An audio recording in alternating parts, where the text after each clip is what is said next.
অবশেষে জুলাই গণঅভ্যুত্থানে নেতৃত্ব দেওয়া ছাত্রদের রাজনৈতিক দল আসতে যাচ্ছে চলতি মাসের মধ্যেই। তবে দলের নাম নির্ধারিত না হলেও নেতৃত্বে কারা আসছেন তা নিয়ে আলোচনা চলছে রাজনৈতিক অঙ্গনে।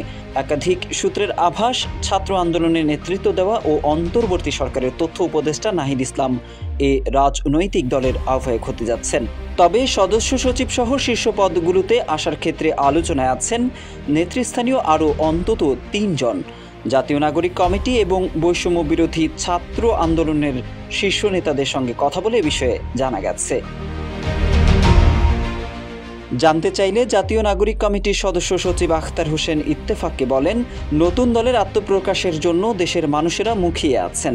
অন্তর্বর্তী সরকারের উপদেষ্টাদের মধ্যে যারা দায়িত্ব পালন করছেন, সাধারণ মানুষের মধ্যে তাদের গ্রহণযোগ্যতা ও জনপ্রিয়তার জন্য নীতি নির্ধারণী নেতারা চাচ্ছেন উপদেষ্টাদের মধ্য থেকে কেউ একজন দলের হাল ধরুক।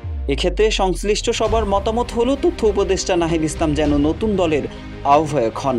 তবে এ বিষয়ে এখনো চূড়ান্ত সিদ্ধান্ত হয়নি বলে জানান নাগরিক কমিটির এ নেতা। রান্নায় আমার ভালোবাসা Jamuna gas stove. Jamuna gas stove, আধুনিক, নিরাপদ ও দীর্ঘস্থায়ী। নাগরিক কমিটির কয়েকজন নেতা জানিয়েছেন, উপদেষ্টাদের মধ্য থেকে কেউ দলে যোগ দিতে হলে উপদেষ্টা পদ থেকে পদত্যাগ করতে হবে।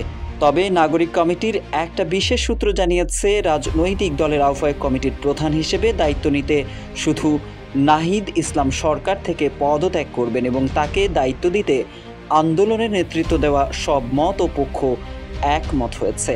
তবে নাহিদ ইসলাম সরকার থেকে পদত্যাগ করলে নাগরিক কমিটির আলী আহসান জুনায়েদ কিংবা আখতার হোসেন উপদেষ্টা পদে যোগ দিতে পারেন বলেও আভাস পাওয়া গেছে।